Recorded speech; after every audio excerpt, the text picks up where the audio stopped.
My name is Caleb Monroe. I'm 34 years old and I live just outside of Asheville, North Carolina. It's quiet here. I work remotely in IT consulting, a hybrid between systems analysis and digital infrastructure. Good clients, good money. I've been financially independent for a while now, not rich, just stable. I built a life that worked, and honestly, I had it all. A wife I loved more than anything, Jenna. We met in college, one of those love at first sight things people usually say doesn't happen in real life, but it did. She was funny, sarcastic in the best way, and terrifyingly smart. We got married when I was 25. We had two kids, Miles and Ella, 7 and 4. Our house was always loud, full of toys and spilled juice and bedtime stories. I didn't take it for granted, not once. I knew how lucky I was. That morning, it was just like any other. The sun was coming through the kitchen window. Jenna was packing snacks into little Ziploc bags, while Ella sat on the counter humming something from Frozen. Miles was bouncing around, excited about the trip. They were heading to Nashville for a quick weekend getaway. Jenna got tickets to some kid-friendly concert, something musical with dancing dinosaurs, I think. I couldn't go. I had a client deadline I couldn't push. She understood. We kissed before she left. Ella gave me her usual tight squeeze around the neck. Jenna turned at the door and said, "Don't forget to show Ella that space documentary on Netflix tonight. She's been asking." I told her, "You'll be back before I even hit play." She smiled. That was the last thing I remember. Around 3:40 p.m., I was sitting at my desk cleaning up the last set of code revisions when my phone rang. It was a number I didn't recognize, area code matching Tennessee. I almost didn't pick up, but I did. It was a state trooper. There had been a collision just outside Knoxville. A semi had veered across the median and hit them head on. No survivors. I don't remember what I said, or if I said anything at all. I just stood up, walked out of my house, barefoot, got in my truck, and started driving. I didn't even tell my supervisor. I left my laptop open on the desk. I didn't grab a charger.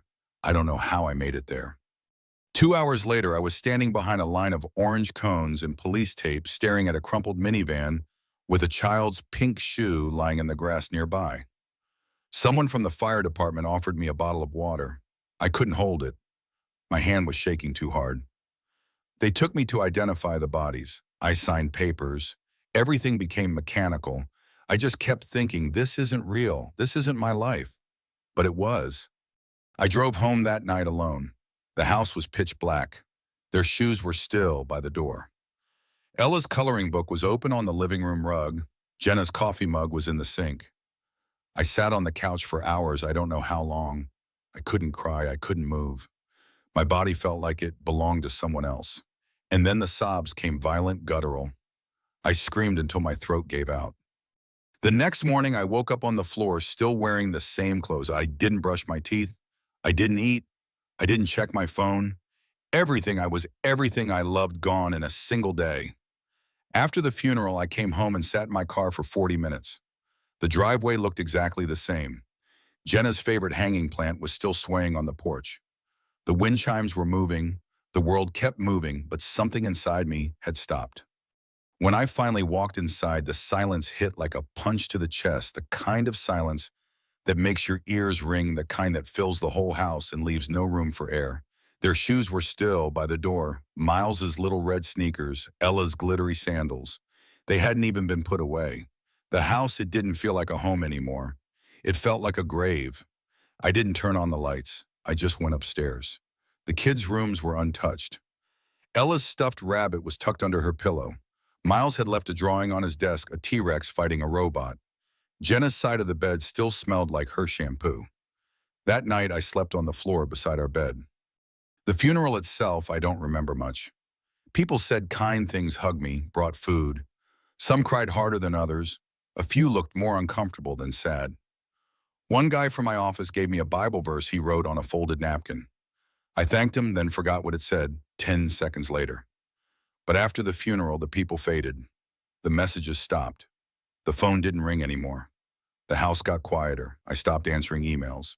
I turned off my phone for days at a time. I wasn't hungry. I wasn't even tired, just numb. I walked in circles. I sat on the stairs. Sometimes I went outside just to stand on the porch and stare at the street, but I didn't really see anything. 3 days passed, then 5, then 8. I didn't keep count anymore. One night, I don't even know what time it was. I was sitting in the living room in total darkness. No TV, no phone, just that kind of stillness that feels like it's pressing on your skin. And I was crying. No, I was shaking, the kind of crying that feels like you're trying to breathe through cement. And then a knock. It wasn't loud, just two gentle taps. I didn't move at first. I honestly thought I imagined it, but then came two more. I opened the door without checking. The peephole didn't even care. It was Riley. She lived across the street, 24 years old, worked odd jobs, part-time at a coffee shop, sometimes helped a florist in town. Sweet girl, a little quiet, but always smiling. She used to come over sometimes when Jenna hosted game nights or neighborhood cookouts. Jenna loved her. The kids loved her even more. Riley had this way of sitting on the floor with them like she wasn't in a hurry to be anywhere else. That night, she was standing there in leggings and a hoodie holding a Tupperware container, her hair in a messy bun, no makeup, eyes swollen like she'd been crying too. We just stared at each other for a second. Then I saw her lip tremble. She stepped forward and whispered, "I didn't know if I should, but I couldn't sit in my house any longer and do nothing." I didn't say anything. I couldn't. She looked down at the container and added, "It's just pasta." I didn't know what else to do. She looked up at me with this look, not pity, not fear, just something honest, something that said, "I see your pain and I don't want you to carry it alone." And right there without warning, I started crying again. So did she. She reached out and hugged me. I didn't hug her back at first. I just froze. But she didn't let go, and eventually I did. After a minute, she stepped back and asked softly, "Can I come in just for a bit?" I nodded. She walked inside like she'd done it 100 times before, set the container on the kitchen counter, and looked around. Her eyes landed on a crayon drawing stuck to the fridge, the one Ella made last week. Her chin quivered, but she didn't cry again. We sat on the couch in silence for a while. I stared at the coffee table. She sat with her hands in her lap, occasionally glancing over at me like she wasn't sure if she should speak. Then she broke the silence. "Remember that Halloween when Ella dressed up like a slice of pizza?" I looked over, just barely nodded. She came running across the street to my house and told me she was a spicy pizza and that I wasn't allowed to eat her unless it had ranch. It made me smile, not a full smile, but the kind where your lips twitch a little before the weight comes back down. Riley smiled too. Then she said, "I still have that photo. I could send it to you." I nodded again. I didn't say anything, but I wanted her to know I appreciated it. She didn't stay long, maybe 15 minutes, but before she left, she paused by the door and said, "I'm right across the street. If you need anything, anything you knock." I didn't answer, but I watched her cross the street. She turned around before stepping into her house and looked at mine just for a moment, then went inside. I sat back down, still in the dark, still hurting, but something felt different.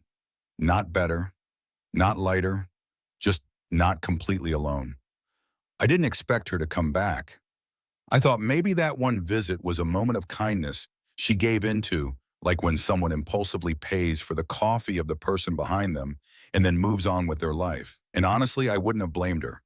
But the next evening, just as the sun was going down, I heard another knock, same gentle rhythm, not pushy, not loud. I opened the door. It was Riley again, hoodie, leggings, hair up, same as before. This time she was holding two paper bags from that local Thai place down the street.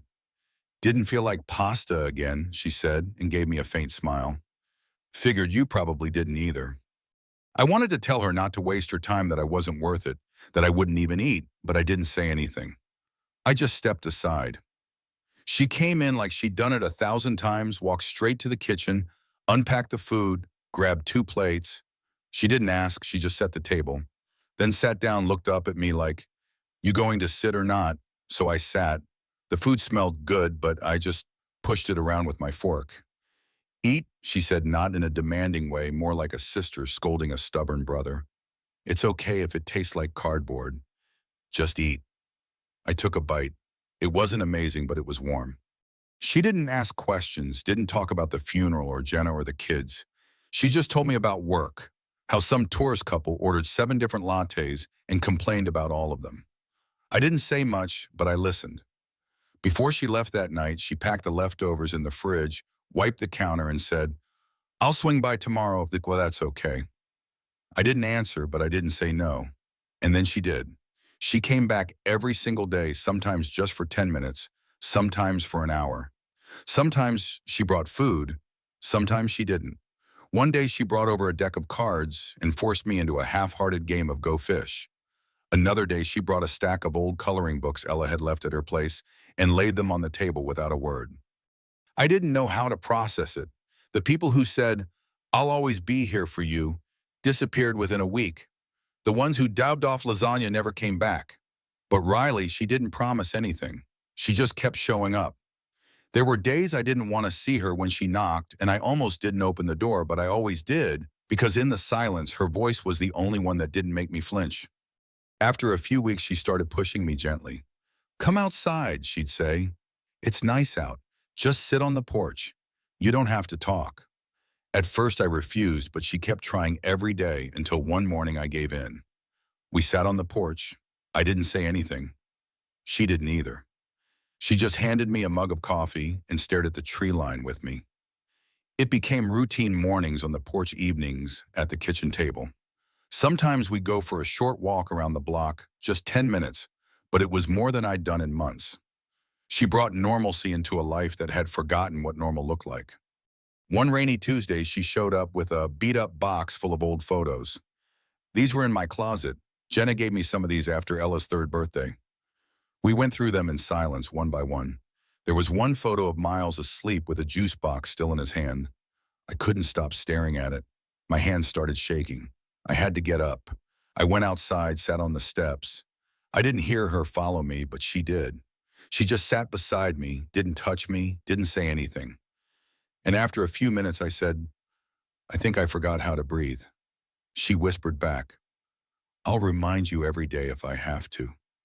I lost it right there in the rain, but she stayed. She always stayed. I didn't suddenly become okay. There wasn't some magical moment where the weight lifted off my chest and life went back to how it was. That never happened. But she gave me something I hadn't felt since the accident presence, and that mattered. After about 6 weeks, and she showed up with a grocery bag and said, "You are helping me make dinner tonight." No arguments. We cooked badly. She dropped a pan. I spilled rice all over the floor. We laughed just a little, but it was real. That night when she left, I stood at the door and said something I hadn't said in months. "Thanks for coming." She looked back at me and said, "I'll be back tomorrow." I believed her. It was mid-April when she brought it up. We were sitting on the porch, same spot, same 2 chairs, same mugs. The air smelled like pine and rain-soaked dirt. Riley had just finished telling me about some customer who tried to pay for coffee with coins and then asked her if the espresso had less gluten.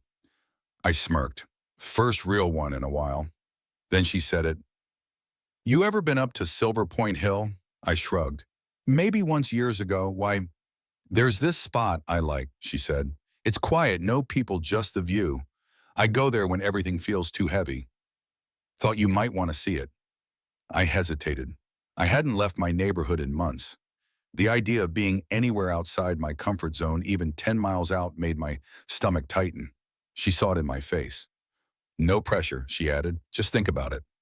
A few days passed. She didn't bring it up again, but I thought about it over and over. I pictured that hill. I didn't know what was waiting for me up there, but somehow I needed to go. So the next Saturday, I opened the door before she knocked. "I'm in," I said. She blinked. "For what? The hill?" She smiled, surprised but proud. "Okay, give me 10 minutes to grab snacks." We didn't talk much on the drive. The town slipped away behind us. Then the houses, then the pavement. The road turned, narrow trees forming a tunnel overhead.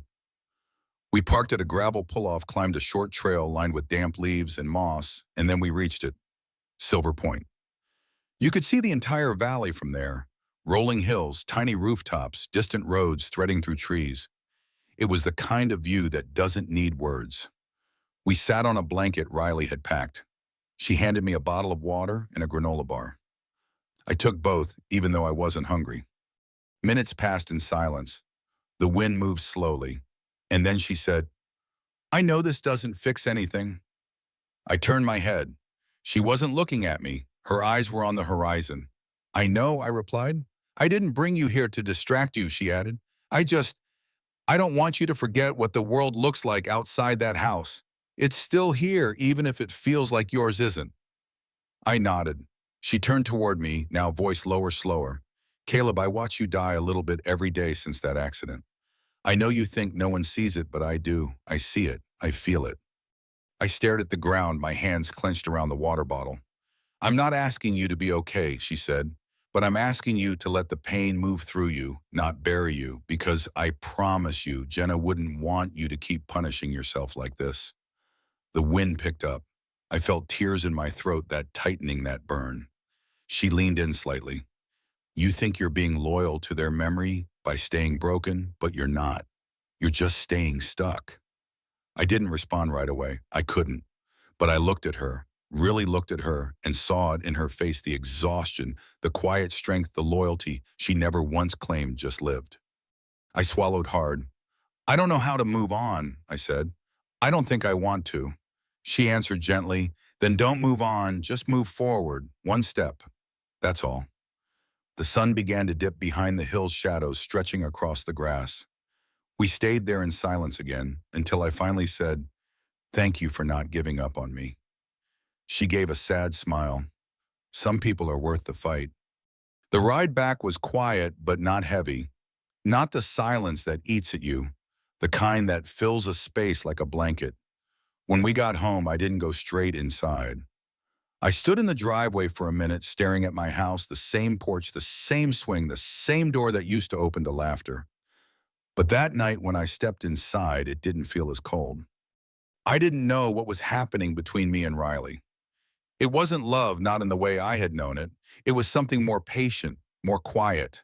It wasn't trying to replace anything. It was just trying to exist. And for the first time in a long time, I was letting something exist. Later that night, as I lay in bed, I replayed her words. Just move forward, one step. So the next morning, I opened the blinds, made coffee, texted her, want to sit outside again? I'll make eggs. She replied in under 10 seconds, I'm already on your porch. It's been just over a year now, 1 year, 1 month, and 3 days since I lost my family, since the world split into before and after, since I stopped pretending that anything in life is promised or permanent. A lot changed since then. Some of it I chose, some of it just happened. I still live in the same house. Jenna's mug is still in the kitchen cabinet. Miles's drawing is still on the fridge. Ella's stuffed bunny still sits on her pillow. I couldn't put them away. I'm not trying to erase anything, but the house isn't silent anymore. Most mornings Riley is here. Sometimes she brings coffee. Sometimes I do. She likes to sit on the porch and sketch while I work from my laptop at the kitchen table. We've fallen into a rhythm, a life one we never planned, but one that feels true. No one ever said it out loud. There was no line where friendship ended and something deeper began. It just happened slowly, naturally, like water shaping rock. One night, about 2 months after the hill, we were watching some documentary on mute while it rained. She leaned her head on my shoulder and whispered, I'm not going anywhere. And I whispered back, I know. That was it. That was the start. We never forced anything. There were still days I broke down, nights I couldn't sleep. Holidays that hit like knives. But Riley never flinched, never judged, never asked me to move faster than I could. She wasn't trying to replace anyone. She was just here. And over time, being here turned into being home. 3 weeks ago, she sat across from me at the breakfast table and slid something toward me, a pregnancy test positive. I didn't say anything at first. I just stared at it. My throat went dry, my hands shook, and then I cried, not out of fear or confusion, but something else, something that felt terrifying and beautiful at the same time. When I finally looked up, Riley was already crying too. I wasn't sure how you'd feel, she said. I reached across the table, took her hand, and said the only thing that felt real, this doesn't erase anything, but it means something, and I'm ready. We sat like that for a long time, holding hands, saying nothing. That night, I took down the letter Jenna had written me on our 10th anniversary. It had been taped to the back of my closet door. I hadn't touched it since the funeral. I read it, all of it, every word she'd written. You always make life feel worth living, even on the worst days. I'd still choose you. I smiled, folded the letter, pressed it to my chest, and said out loud, I still choose you, and now I choose her too. Today, the nursery is half painted. Riley wants to do it herself. She says she finds peace in the brushstrokes. I help where I can, but mostly I just sit and watch her work. She talks to the baby like they can already hear her. We don't talk much about what this baby will fix because we know it won't. Life isn't about fixing, it's about continuing, about breathing through the hurt and finding meaning in what's left. People sometimes ask me how I did it, how I survived losing everything. The truth is, I didn't do it alone. I would have disappeared if it weren't for Riley, if she hadn't knocked, if she hadn't refused to walk away. She saved me not in some dramatic movie way. She saved me by sitting with me when no one else would, by staying when it would have been easier to leave, by reminding me every single day that I still have time, time to heal, time to remember, time to love again, time to build something new, not on top of the old, but beside it. I still talk to Jenna in my head, sometimes out loud. I tell her about Riley, about the baby, about how terrified I am and how grateful. And I hope she'd smile. Last night, Riley and I were sitting out back. The stars were out. Fireflies were starting to flicker across the grass. She leaned her head against my shoulder and whispered, they'd be proud of you, you know. I didn't answer, just took a breath, held her hand and closed my eyes.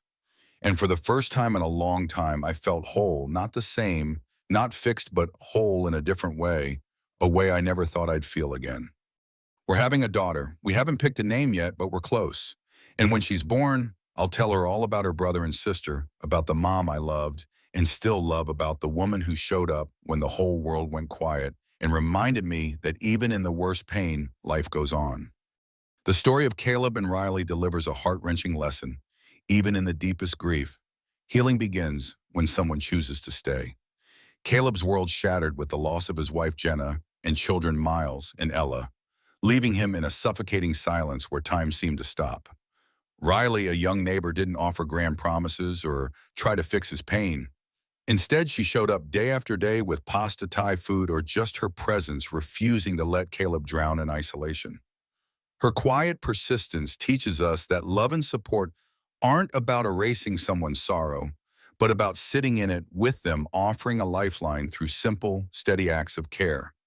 Caleb's journey from numbness to embracing a new life with Riley and their unborn child shows that moving forward doesn't betray the past, it honors it by choosing to live. Riley's unwavering presence reminds us that we can be someone's anchor, not by having all the answers, but by refusing to walk away. This story urges us to cherish those who stay and to be that person for someone else, because even in our darkest moments, connection can spark hope. So reach out, show up, and hold space for those who need it. You might just save a life. Have you ever had someone stay through your darkest days or been that person for another? Share your story in the comments. I'd love to hear it. If this moved you, subscribe and join our community for more stories of resilience and hope. Let's keep inspiring each other to stay connected